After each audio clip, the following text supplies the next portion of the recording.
오늘 마태복음 20장입니다.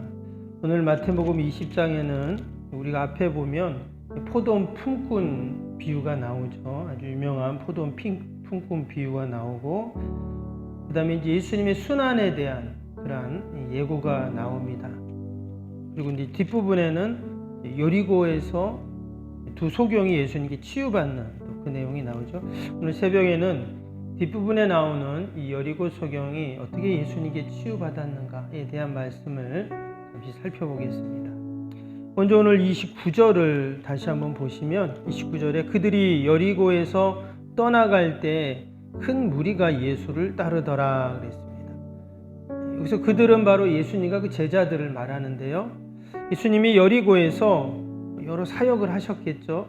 말씀도 전하시고 치유도 하시고 이런 것들 하시고 이제 여리고에서 모든 사역을 마치고 떠나실 때 있었던 일입니다. 근데 21장을 보면 21장에는 예수님께서 예루살렘에 입성하시는 그런 내용이 나옵니다. 예루살렘에 입성하시면 우리가 소위 말하는 고난주간이 시작이 되는 거죠. 일주일. 예수님의 마지막 생애 일주일이 이제 바로 21장부터 나옵니다. 그러면 지금 예수님께서 오늘 이 여리고에서 모든 사역을 다 마치시고 이제 마지막 그 고난주간 일주일을 보내시기 위해서 예루살렘으로 지금 이제 가시려고 하는 그런 이제 시간입니다. 그럼 과연 예수님의 지금 마음이 어떨까요?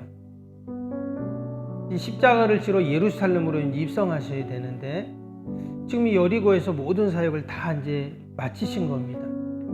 아마 지금 예수님의 마음이 상당히 무거웠을 거예요. 예루살렘에 가서 예루살렘 사람들이 환호하고 예수님을 맞이하지만 이제 바로 예수님께서 잡히셔서 십자가를 지셔야 하는 그 끔찍한 무시무시한 십자가형을 당해야 되는 바로 앞에 있었던 그런 상황입니다. 분명히 예수님의 마음이 무겁고 힘들고 너무나 괴로웠을 거예요. 그런데 지금 이 여리고에서 두 맹인을 지금 만나게 되는 거죠. 30절 볼까요? 30절에 보시면 맹인 두 사람이 길가에 앉았다가 예수께서 지나가신다함을 듣고 소리질러 이르되 주여 우리를 불쌍히 여기소서 다윗의 자손이요 하니 그랬습니다. 지금 앞을 보는 두 사람이 예수님이 지나간다는 이야기를 듣고 소리를 질렀다 그랬어요. 주여 우리를 불쌍히 여기소서 다윗의 자손. 예수님께 도움을 지금 요청을 하고 있습니다. 그래서 다윗의 자손이요 이렇게 예수님을 부른 이 말은 몇 번 말씀드렸지만 당시 이스라엘 백성들이 자신들의 로마로부터 고통당하고 자신의 삶의 어려움으로부터 자신들을 구원해 줄 메시아를 기다리는 용어라고 했잖아요. 다윗의 자손이요. 예수님께서는 그들의 소리를 들으시고 오늘 예수님이 그들을 34절에 보니까 예수께서 불쌍히 여기사 그들의 눈을 만지시니 곧 보게 되어 그들이 예수를 따른다 그랬습니다. 예수님께서는 우리가 언제나 예수님께 도움을 구할 때 예수님께서는 그 도움을 들으시고 그 말씀을 들으시고 그 간구를 들으시고 우리를 불쌍히 여기셔서 반드시 구원해 주시고 도와주시는 분이시다 하는 말씀입니다. 이 새벽에도 우리가 하나님께 어떻게 기도합니까? 하나님 나를 불쌍히 여겨 주옵소서 다윗의 자손 예수여.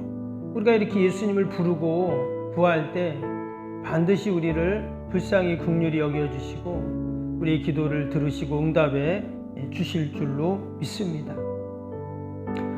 오늘 32절에 보면 예수님께 그 맹인들이 예수님을 부를 때 먼저 31절 보시면 무리가 꾸짖어 잠잠하라 하되 그랬습니다.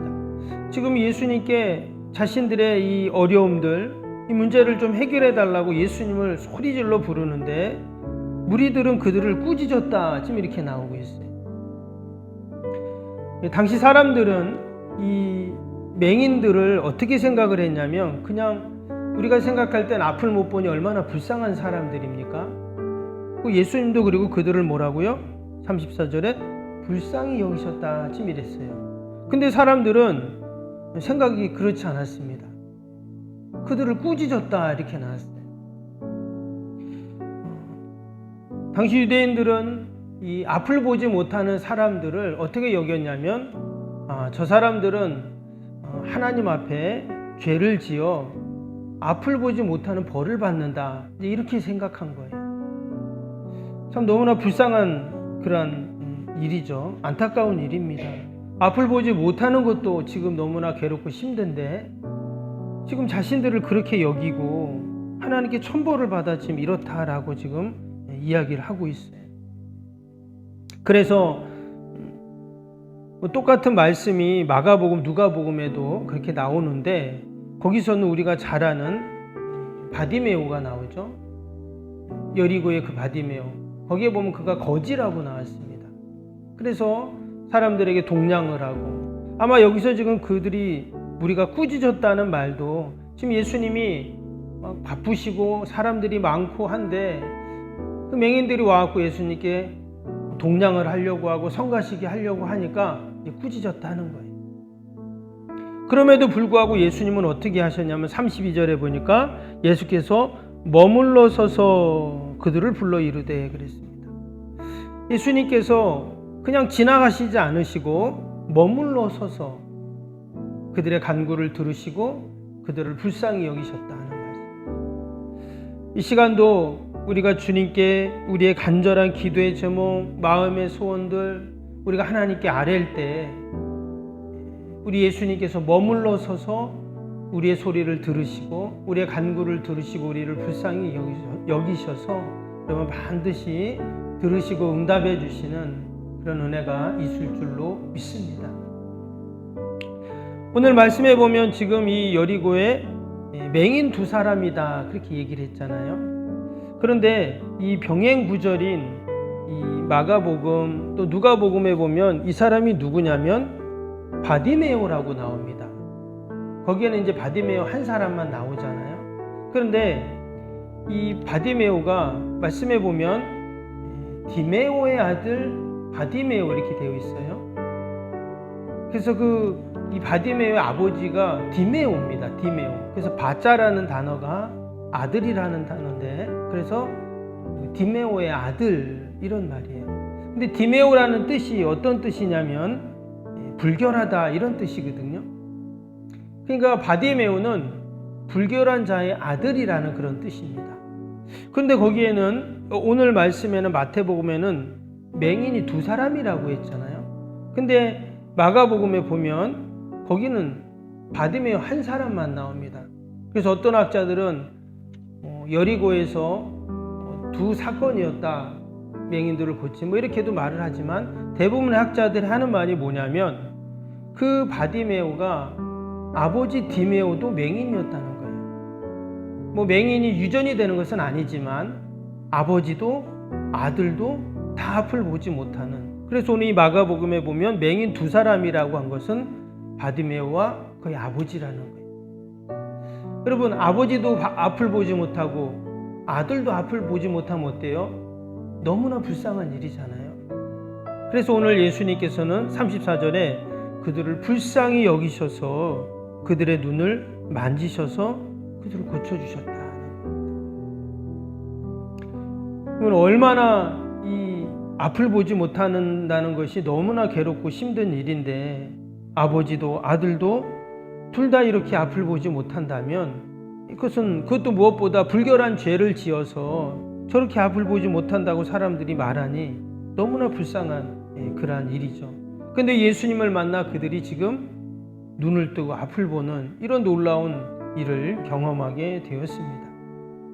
근데 말씀은 여기서 끝나지 않고 뭐라 그랬어요? 34절 끝에 보니까 그들이 보게 되어 예수를 따르다 이렇게 나왔어요. 이분은 앞을 보지 못하니까 이전에는 예수님을 따를 수 없었죠. 그런데 이제는 예수님을 따르는 자들이 되었습니다. 그들이 눈을 뜬 것도 너무나 기쁘고 감사하고 즐거운 일이지만 무엇보다 이제 그들이 어때요? 예수님을 따르는 자들이 되었다. 예수님을 따르는 자는 어떤 자들입니까? 경건한 자들이거든요. 이전에는 그들이 이름처럼 불결한 자들이었다면 이제는 경건한 자들이 된 거예요. 이제는 그들이 이전에는 어둠의 영을 따르는 자들이었다면 이제는 하나님의 영을 따르는 자들이 되었다는 것이죠. 여러분, 오늘 말씀에 나온 이 맹인 두 사람이 누굽니까? 바로 나를 이야기하는 것이잖아요. 내가 이전에 죄의 종로를 타고 내가 죄를 따를 수밖에 없는 자들이었지만 이제는 내가 어디에 있어요? 주님 전에 있잖아요. 이제는 내가 주님을 따르는 자가 되었습니다. 이제는 내가 불결한 자가 아니라 경건한 하나님의 자녀로 주의 백성으로 여러분 살아가고 있는 줄로 믿습니다. 그래서 우리가 이 새벽에도 여러분 주님 전에 나와 오늘도 내가 예수님을 따를 수 있는 것, 여러분 이것이 가장 큰 은혜이고 복인 줄로 믿습니다. 하나님이 우리의 영의 눈을 이제는 딱 뜨게 하셔서 새벽부터 주님 전에 나오게 하시고 오늘 하루 종일 주님을 따르는 삶을 살 수 있도록 우리를 인도해 주십니다. 오늘 하루도 우리가 하나님께 감사하면서 하나님께 영광 돌리는 저와 여러분이 되시기를 주님의 이름으로 축복합니다. 우리 주신 말씀 생각하면서 오늘 화요일 기도 함께 하겠습니다. 31번부터 45번까지 기도입니다. 화요일 기도 31번부터 45번. 시공과 관련한 모든 인허가 절차가 순조롭게 진행되게 하옵소서. 아멘. 건축위원과 설계 및 시공사 간의 원활한 소통이 이루어지게 하옵소서. 아멘. 공사기간 동안 날씨와 모든 환경을 주장하셔서 공정에 차질이 없게 하옵소서. 아멘. 지역 주민들에게 불편함을 끼치지 않는 안전한 공법으로 건축되게 하옵소서. 아멘. 착공부터 완공에 이르기까지 지역사회와 긴밀한 우호관계를 유지하게 하옵소서. 아멘. 건축사와 건설사, 시공사를 붙으시고 초심을 잃지 않게 하옵소서. 아멘. 공사기간 동안 안전사고나 불미스러운 일이 한 건도 발생하지 않게 하옵소서. 아멘. 성실하고 책임감 있는 감리로 건축의 시작과 끝이 완벽하게 진행되게 하옵소서. 아멘. 자재 품질 및 검수가 철저히 이루어지고 공사 일정에 지체되지 않게 하옵소서. 아멘. 최적의 공사 기간과 공사비 절감을 위해 세밀한 업무가 이루어지게 하옵소서. 아멘. 꼼꼼한 업무로 불필요한 비용 발생을 원천적으로 차단하게 하옵소서. 아멘. 건축에 필요한 모든 재정이 시기적절하게 잘 채워지게 하옵소서. 아멘. 입당에 이르기까지 모든 건축 과정에 재정의 집행이 어려움 없게 하옵소서. 아멘. 헌금을 약정하고 드리는 성도들에게 복을 주셔서 간증이 넘치게 하옵소서. 아멘. 건축으로 인해 교회 사역이 위축되지 않도록 풍성한 재정으로 채워 주옵소서. 아멘. 예수님의 이름으로 기도합니다. 아멘. 사랑과 은혜가 충만하신 하나님 아버지, 오늘도 주님께서 우리를 불쌍히 여기셔서 우리의 영의 눈을 뜨게 하시고 이 새벽 주님 전에 나오게 하시고 오늘도 주님을 따르는 이 귀한 복된 삶을 살게 하심을 감사합니다. 오늘도 우리의 모든 기도와 간구, 마음의 소원들 하나님께 아뢰일 때 하나님이 우리를 불쌍히 긍휼히 여기시고 놀라운 구원의 역사로 함께하여 주실 줄로 믿습니다. 그러한 믿음과 소망을 갖고 오늘도 나라 민족과 교회와 이웃과 또 우리 사랑하는 자녀들 하나님 다 올려드리오니 하나님께서 도우시고 선하게 인도하여 주옵소서. 아버지, 우리가 지금 사순절을 보내고 있습니다. 주님의 고난 또 그 십자가 사랑 깊이 묵상하는 시간들이 되게 하여 주옵소서. 주님의 남은 고난을 우리의 육체에 채우게 하여 주옵소서. 주님의 놀라운 부활의 역사를 우리가 날마다 경험케 하여 주옵소서. 아버지, 여전히 우리 연약한 육신 병상에 있는 환우들, 우리 연로하신 어르신들 늘 돌보셔서 아버지, 날마다 회복되고 치료되고 강건해지는 은혜가 있게 하여 주옵소서. 주님의 몸된 교회 피로가 값주고 산주리 석병교회를 이곳에 세우시고 아버지, 늘 빛과 소금의 역할을 감당하며 참 구원의 방주가 되게 하여 주시고 복음의 깃발을 높이 들고 아버지, 늘 하나님 사명 감당하는 주님의 교회가 되게 하여 주옵소서. 이전을 드나드는 발걸음들 다 복되게 하여 주시고 새벽마다 올려드린 새성전 건축의 기도가 다 하늘에 상달되어 우리가 아버지 새성전 시대를 소망하고 기대하며 아버지 더 우리가 마음을 모으고 아버지 정성을 모아서 귀한 사명 잘 감당케 하여 주옵소서. 감사하며 특별히 오늘 우기옥 신방이 있습니다.